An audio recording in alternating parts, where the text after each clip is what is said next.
O Messias, tema 4 da série Nisto Cremos. Para muitos, Jesus é o pão da vida, o tesouro escondido, a palavra de Deus, o bom pastor, a estrela da manhã, a vida, o caminho verdadeiro, a luz do mundo, o consolador, a ressurreição e a vida.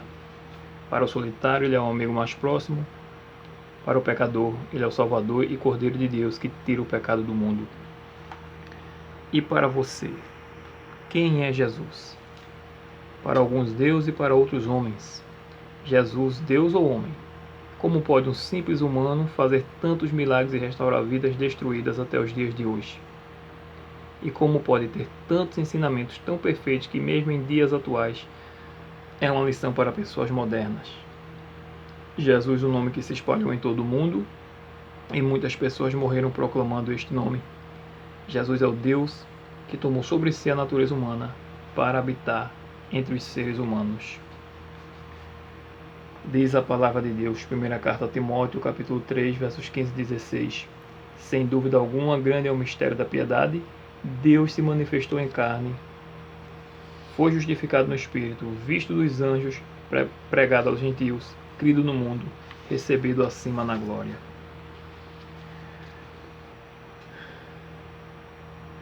Tal como Adão antes da queda, Jesus tinha a natureza humana do homem com a possibilidade de cair em tentação. Mas ele nunca cedeu ao pecado, permaneceu sem pecar. Assim ele se tornou o segundo Adão e nos redimiu da falha do primeiro Adão. Primeira carta aos Coríntios 15, versos 21 e verso 22.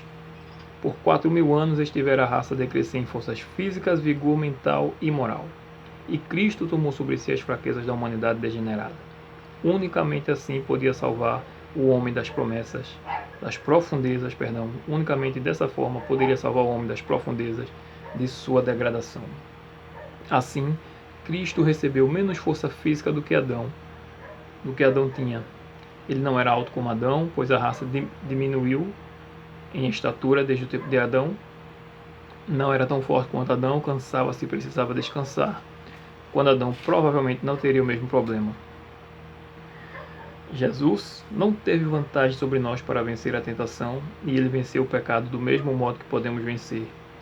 Nem mesmo por um pensamento cedeu Jesus à tentação, e a mesma vitória de resistir à tentação também pode ser nossa. Obviamente que já pecamos, já caímos em tentação por pensamento.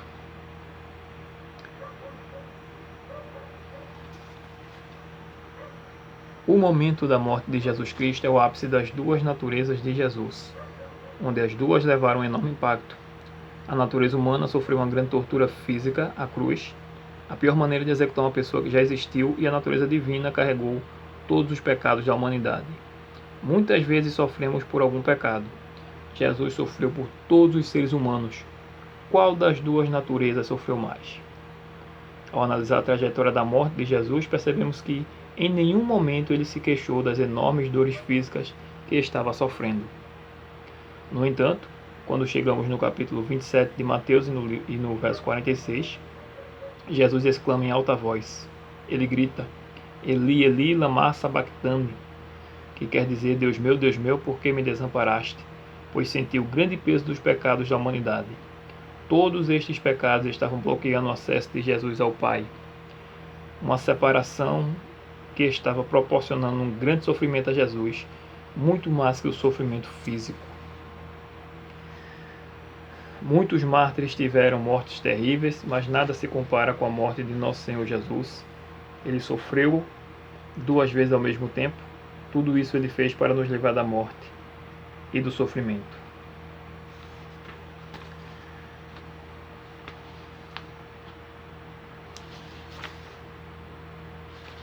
Com isso concluímos que a natureza de Jesus não foi a de Adão antes de sua caída. Tampouco foi da humanidade caída, isto é, a natureza de Adão depois do pecado em todos os aspectos. Não era a natureza original de Adão, porque possuía todas as debilidades dos seres caídos. Não era a natureza da humanidade caída, porque nunca havia se contaminado com a impureza moral. Portanto, era em sentido literal nossa natureza, mas sem pecado. Jesus, o Filho do Homem, 100% humano, Lucas 19:10. Jesus, o Filho de Deus, 100% Deus, Mateus 16:16. A razão por que ele tomou sobre si a nossa natureza é apresentada no seguinte texto, Hebreus 2, verso 14. Visto, pois, que os filhos têm participação comum de carne e sangue, deles também ele, Jesus, igualmente participou para que, por sua morte, destruísse aquele que tem o poder da morte, a saber, o diabo. Aleluia. Hebreus 4, verso 15. Porque não temos sumo sacerdote que não possa compadecer-se das nossas fraquezas, antes foi ele tentado em todas as coisas, à nossa semelhança, mas sem pecado.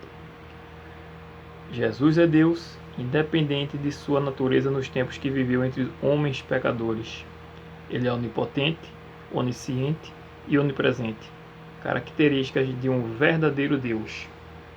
Está no céu e dentro de pouco tempo veremos a glória e esplendor de sua natureza divina.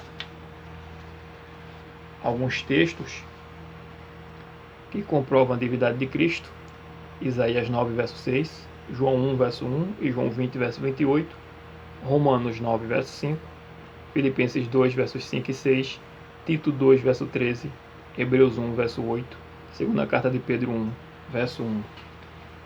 Só para citar alguns textos. Deus Filho, Jesus, eu creio.